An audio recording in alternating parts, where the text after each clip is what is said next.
بسم اللہ الرحمن الرحیم الحمد للہ والصلاة علی اہلہا ما بعد۔ اب آج ہمیں یہ سمجھنا ہے کہ دجال کہاں سے نکلے گا اور کہاں جا کر مرے گا۔ دیکھیے، سب سے پہلے دجال کا جو خروج ہوگا یعنی نکلنے کی جو جگہ ہوگی وہ عراق اور شام کے درمیان میں ایک گھاٹی ہے، وہاں سے نکلے گا، لیکن وہاں اس کو شہرت نہیں ملے گی۔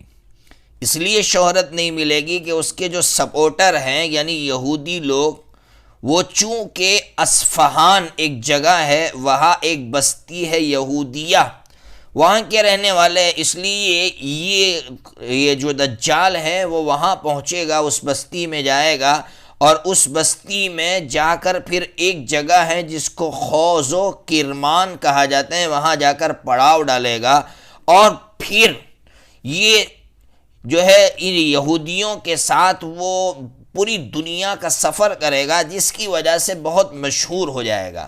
اور یہ جو دجال اس دنیا میں رہے گا صرف 40 دن رہے گا۔ ایک دن 1 سال کے برابر ہوگا، دوسرا دن 1 مہینے کے برابر، اور تیسرا دن 1 ہفتے کے برابر ہوگا۔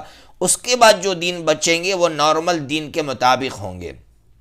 حضرت مہدی دمشق پہنچ کر جب ان کو پتہ چلے گا کہ دجال کا خروج ہو چکا ہے، زور و شور سے جنگ کی تیاریاں کریں گے، لیکن صورتحال پوری دجال کے موافق ہوگی، یعنی حضرت محنت کریں گے لیکن اس محنت کا خاطر خواہ کوئی فائدہ نہیں ہوگا۔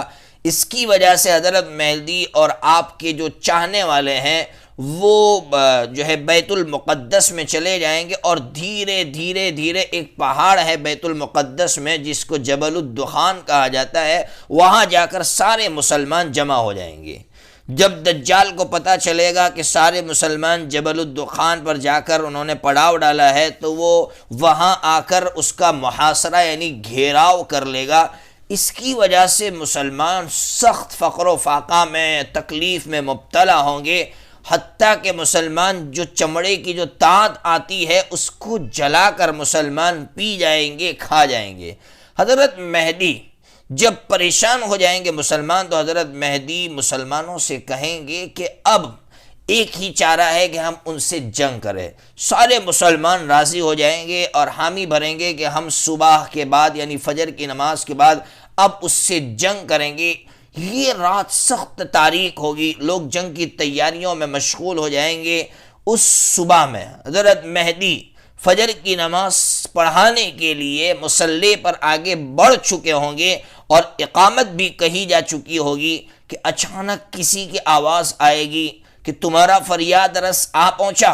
لوگ پیچھے نظر دوڑائیں گے تو حضرت عیسیٰ علیہ السلام 2 زرد چادروں کے اندر، 2 پیلی چادروں کے اندر ملبوس فرشتوں کے کاندھوں پر ہاتھ رکھ کر دمشق کی جامع مسجد کے سفید مینارے پر اتریں گے۔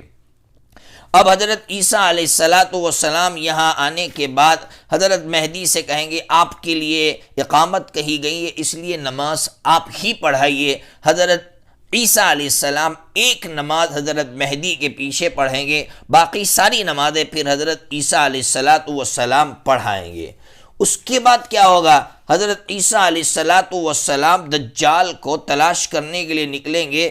جب حضرت عیسیٰ علیہ السلام کو دجال دیکھے گا تو وہاں سے حیران ہو کر بھاگے گا۔ اس وقت اس دجال کے ساتھ 70,000 یہودی ہوں گے۔ یہ دمشق سے نکل کر اسرائیل کی طرف بھاگے گا۔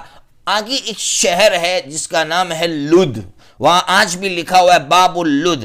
وہ اس شہر میں گھسنا چاہے گا کہ حضرت عیسیٰ علیہ السلام اس کے قریب پہنچ جائیں گے، اور اس کے قریب پہنچ کر اس کو قتل کر دیں گے اپنی تلوار کے ذریعے سے، اور پھر مسلمانوں کو آ کر خبر دیں گے کہ دجال قتل ہو چکا ہے۔ مسلمانوں کو یقین نہیں ہوگا تو حضرت عیسیٰ علیہ السلام تلوار دکھائیں گے کہ دیکھو یہ دجال کا قتل کر کے میں آیا ہوں، یہ اس کا خون ہے۔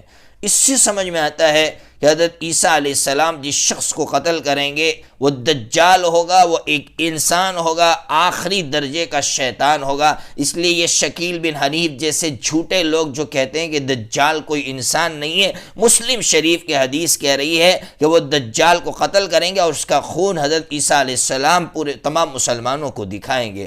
اللہ تبارک و تعالی دجال کی فتنے سے ہماری حفاظت فرمائے۔